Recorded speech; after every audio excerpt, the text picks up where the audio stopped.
The possible public listing of Tata Sons exposes the century-old Tata brand to market visibility and analyst scrutiny. Which of the following represents the most accurate branding risk-opportunity trade-off? Your options are: A. Losing operational secrecy versus gaining financial leverage.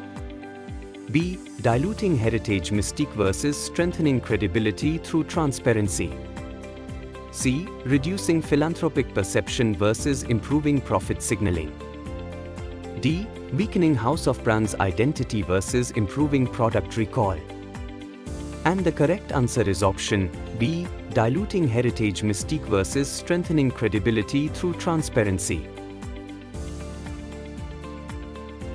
By calling the listing a moral and social imperative, the SP Group shifted a financial argument into an ethical narrative.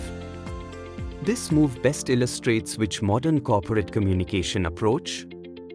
Your options are: A. Investor relations signaling for valuation anchoring. B. Purpose-driven narrative branding aligning profit with values. C. Defensive issue advertising to counter regulators. D. Image repair communication for crisis containment.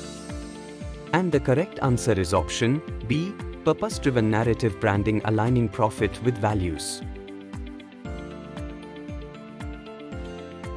Under RBI's 2021 scale-based framework, upper-layer NBFCs such as Tata Sons are required to list publicly. What is the core governance rationale for this mandate? Your options are: A. Enhance disclosure and minority investor protection through market oversight.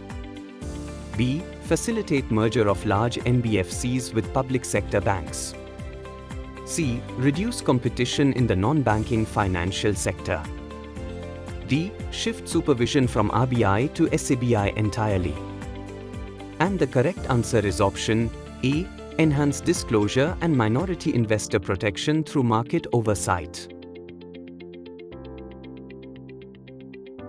Reports of differing opinions within Tata Trusts on governance philosophy indicate an internal cultural challenge. Which OD framework best diagnoses this issue? Your options are: A. Lewin's change model, unfreeze, change, refreeze. B. McKinsey's 7S misalignment between shared values and structure. C. Herzberg's two-factor motivation imbalance.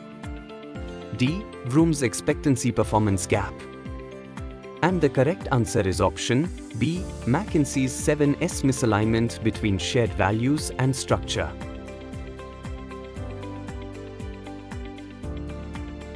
SP Group's promoter-level debt, 30,000 crore rupees, and upcoming $1.2 billion repayment heighten its call for listing Tata Sons. From a corporate finance lens, which motive is most financially strategic? Your options are: A. Raising fresh working capital via short-term bonds. B. Unlocking liquidity by monetizing an illiquid equity stake. C. Diversifying foreign currency risk through cross-listing. D. Using dividend income to service high-cost debt. And the correct answer is option B. Unlocking liquidity by monetizing an illiquid equity stake. Tata Sons operates through Tata Trusts, a majority shareholding charitable body combining social philanthropy and commercial business control. This represents which governance paradox often seen in family-led conglomerates with dual-purpose mandates? Your options are: A. Balancing social mission integrity with market-driven accountability and transparency. B. Maintaining cost leadership while pursuing differentiation. C. Expanding into unrelated diversification to reduce philanthropic dependence. D. Aligning bureaucratic hierarchy with entrepreneurial agility. And the correct answer is option A. Balancing social mission integrity with market-driven accountability and transparency. If Tata Sons transitions into a publicly listed entity, its leadership and HR practices will face intensified disclosure norms under the Securities and Exchange Board of India (SEBI) and listing obligations and disclosure requirements (LODR) framework. Which organizational outcome is most probable?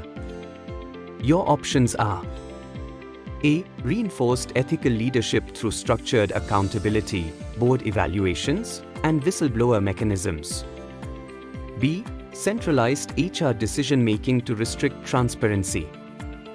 C. Downsizing of senior leadership to minimize public scrutiny. D. Shift to fully variable executive compensation to reduce fixed costs. And the correct answer is option A. Reinforced ethical leadership through structured accountability, board evaluations, and whistleblower mechanisms. Public listing of Tata Sons would extend governance oversight to its subsidiary ecosystem. Which operations management adaptation aligns best with this shift toward compliance-driven transparency? Your options are: A. Deployment of environmental, social and governance (ESG) linked vendor scorecards and digital traceability platforms across supply chains. B. Centralization of procurement under a single holding level committee. C. Shortening of supplier contracts to maintain flexibility. D. Outsourcing compliance audits to reduce internal workload. And the correct answer is option A. Deployment of environmental, social and governance (ESG) linked vendor scorecards and digital traceability platforms across supply chains. Transitioning from an unlisted holding company to a listed non-banking financial company (NBFC) requires advanced data governance.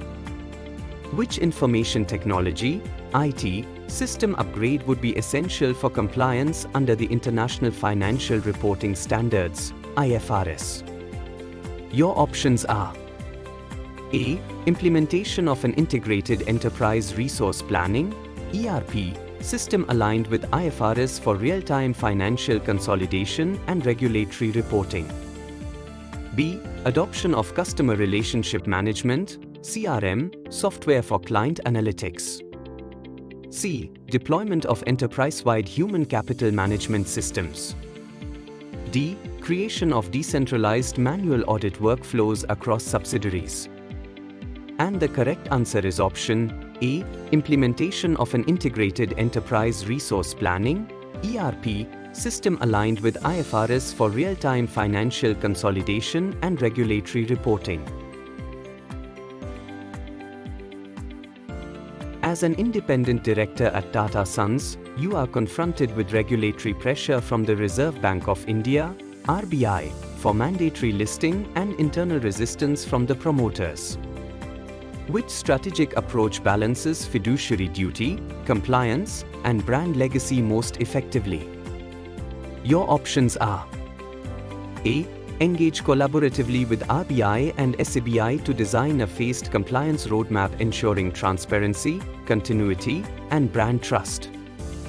B. Resist listing until all promoter entities achieve unanimous consent. C. Proceed with immediate listing to preempt regulatory action. D. Escalate the matter to judicial review to delay regulatory compliance. And the correct answer is option A. Engage collaboratively with RBI and SEBI to design a phased compliance roadmap ensuring transparency, continuity, and brand trust.